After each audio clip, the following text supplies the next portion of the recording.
I'm on an airship? I love airships.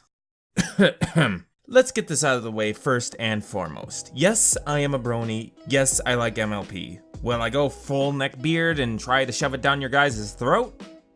Nah, if you don't like MLP, that's totally fine. To each their own.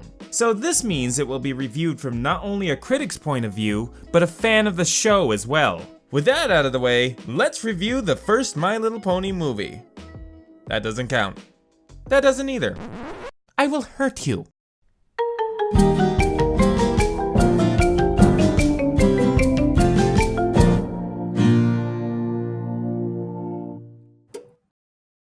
We are introduced to the movie with a lengthy opening pan shot leading all the way up to Canterlot, and the first thing fans might notice is that the animation style has changed. The characters' movements as well as the lip syncing are incredibly smooth, and there was a lot of detail given to the models. They also changed their faces, making them less round and giving them more distinctive overall design.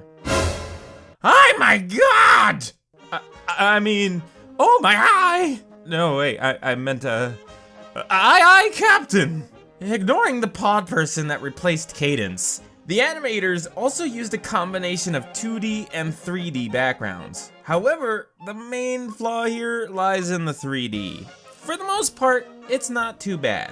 Although it's very noticeable when the camera is moving around within these 3D environments, or when they place a lot of 2D alongside 3D. They are almost Tony levels of stark. So after the introduction, we get some exposition cosplaying as two ponies. Every pony from Manhattan to Saddle Arabia is here. Princess Twilight must have her hooks full with this giant festival. Thanks for explaining the story. Any more you wanted to add? This is your friendship festival. I'm about to ask the 3 most royal princesses of Equestria for a huge favor. Oh, is that so? Are you going to explain how much you love not being attacked by bad guys and not being slaves next? Let's put a smile on that face. Twilight tries to explain how bending the sun and the moon to her will is a good idea. Totally getting rejected, as she should. We see the other main 6 and how they're helping out. That's about as much of John Delancey we're gonna be seeing in this movie. They not only start talking about getting ready for the event and how wonderful friendship is, but soon start singing about it, in typical pony fashion. Because as it states in pony law, subjects must sing at least 5 songs per year or be confined to Celestia's private dungeons and have their pony privileges revoked. Finishing this mandatory and unnecessary musical interlude, the pop star of the day shows up and is escorted by... Is it really her? It is! Julius and Vincent from Pulp Fiction? What country you from? Equestria. Equestria. Ain't no country I ever heard of. They speak English and... Equestria. Oh, I'm sorry. Did I break your concentration? By the way, who's that excited orange pony with the 5 o'clock shadow? He looks important because he has more than 5 frames of animated blinking and head turning. It doesn't take long before everything goes to complete hell when a tiny party crasher comes to ruin their fun though. Ponies of Equestria! This is Grubber, and he's the most annoying character in this entire movie. I don't think I have ever laughed once with this guy. He's like if Spike and Olaf had a disgusting love child that only thinks of literally one thing: his stomach. I know you're disappointed, but I got one word for you. Sponge cake. Oh joy! It's not like I haven't seen this character design before. I think the funniest thing about him is that Michael Pena, the voice actor, ad-libbed much of the character's dialogue. And Megan McCarthy said, in the recording booth, you're just like, please, just go say funny things. I feel like what she really was saying here is that this guy was pulling some Robin Williams stunts, just rambling on, but minus the actual humor Robin had. Maybe he was funny though, in the recording studio. He is definitely not funny here.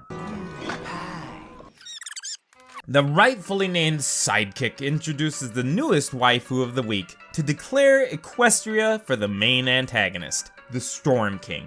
Oh, goody. This is Tempest Shadow, aka Edgy Horse, and this character's main goal is to get her horn back.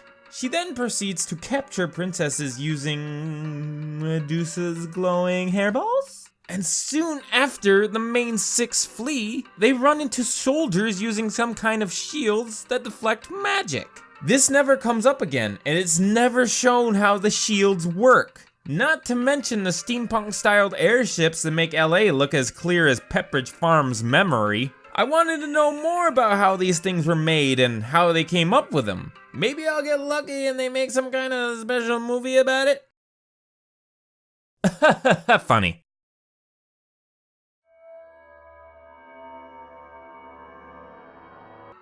Foregoing these answers which I so desire, the team jumps down a waterfall and wash ashore and decide to seek the help from a queen of hippos, as instructed by Celestia.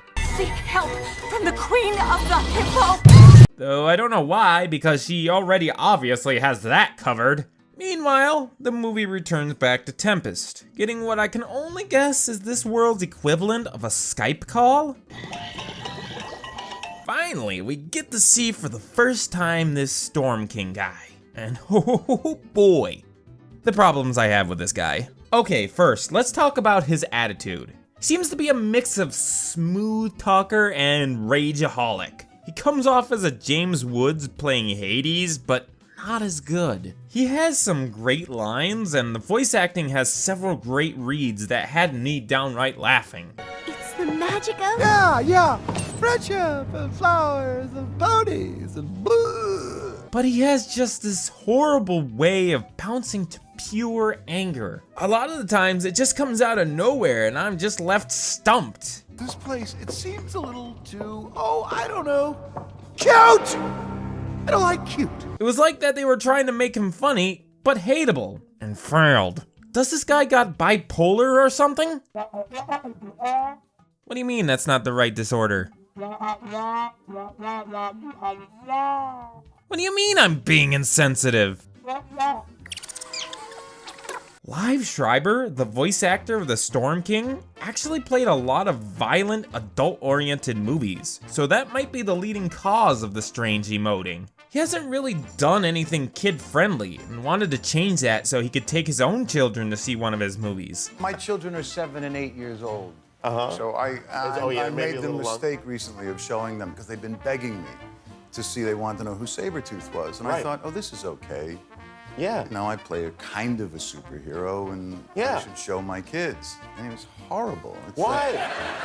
It's just the most awful, gruesome. I'm such a bad person in that film.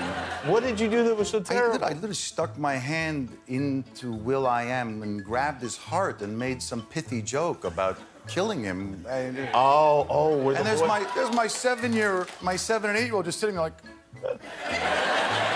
Secondly, he claims he's In the middle of a big rebrand here. meaning his name wasn't always the Storm King. Then what was it originally? Was he the first evil ruler? Did he take kingdom after kingdom? Or was he born with all this power? Explain, movie! Explain, goddammit you! Nah. Not to mention that the staff he has is an enigma all in itself. Again, like the rest of the inventions in this movie, we're never told how he even got a hold of it, or how it came to be. They say that he needs the power of the 4 alicorns to even use it, but what sense does that make? How did they figure out that happens to be the power source they needed? And unless it was recently made, this thing would have been completely useless for God knows how long till Twilight and Cadence rolled in. And it's called the Staff of Sacanis? which is Portuguese for the Staff of Tricksters. Yeah, right. This guy is about as tricky as a puddle of mud. This thing might as well be called the Staff of MacGuffin. They end their call and we're shown the Badlands for the first time, and the protagonists seem to be having a rough time getting through this desert. Endless sand. Nothing for miles. Hey, wait a minute. Aren't you a dragon?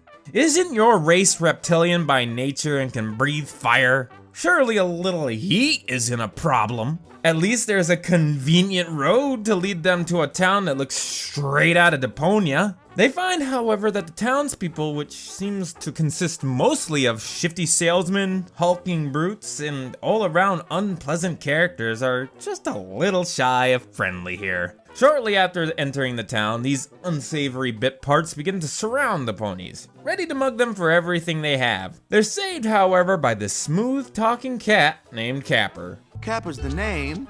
Charming's my game. Oh, I wonder if he's gonna try backstabbing our heroes. Certainly not this guy. It can't possibly be. After another song, yes, another song, about how he's not going to turn Judas on them, he brings him to his home. Tell Virgo, my place 20 minutes. I've got something that will magically erase all my debt. Jesus, this guy might as well talk with a French accent and carry a butterfly knife around with him. The ponies doing their pony thing end up having a nice time talking with this feline while some public domain elevator music plays in the background. Stop playing me. Guess you're saved from having to pay Daniel Ingram a few $100s, huh? Twilight soon discovers, though, while talking to him, that they're not after the Queen of Hippos, but hippogriffs. Catmandu here starts to get a bit nervous as they're about to head out to the distant mountain to continue their quest. However, as they're leaving, they run into Fallout 3's version of Rufus. Here's Virgo. This guy is here to round them all up and sell these 6 ponies. Let me repeat that because it needs repeating. He's going to sell them. You guys know what that means, right? It means they have slavery in this world. Confirmed proof that the MLP universe actually has sentient creatures selling other sentient creatures. If you count those hulking brutes of the Badlands as sentient. It's never really said outright, but it's easy to grasp the fuller picture here. But hey, at least none of this is canon, right? Right? Things go from bad to worst when Tempest shows up.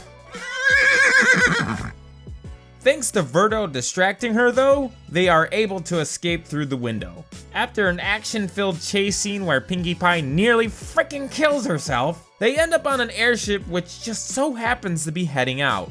What a coincidence! Back in town, the cat is being interrogated for the info on where they're going. But because of the power of Friendship and flowers and ponies and blah. He misdirects them, but is taken hostage as a precaution. The main 6 stow away on the ship, but that doesn't last long as they're caught quite quickly by the crew, which seemingly consists only of parrots who want to teach them some flying lessons by taking a long walk off a short plank. But they are saved by a lunch break. Most would find this a bit odd, and they do. But it turns out that the Storm King only allows 1 break for his staff. So they're taking advantage of it, intruders or no intruders. The Storm King here is obviously a capitalist. They also learned this crew were once pirates.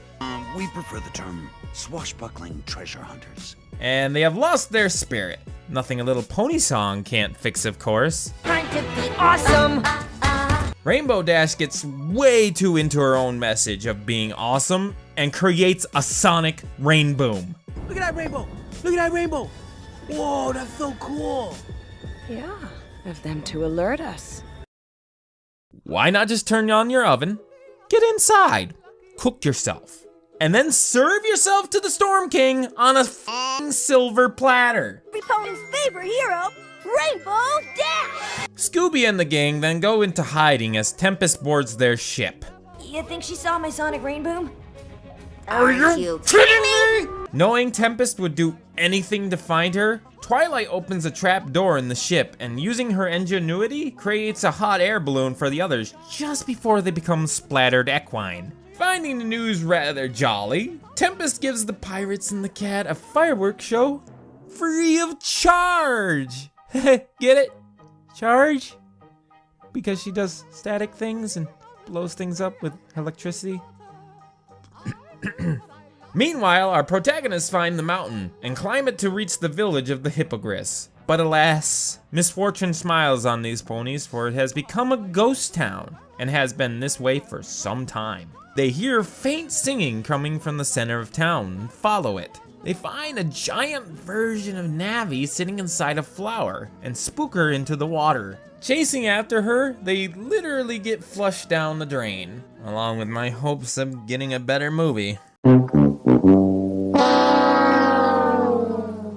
Nearly drowning in the dark, they are saved by none other than the ball of light from earlier. It turns out to be a sea pony. That means I'm contractually obligated to play the obvious.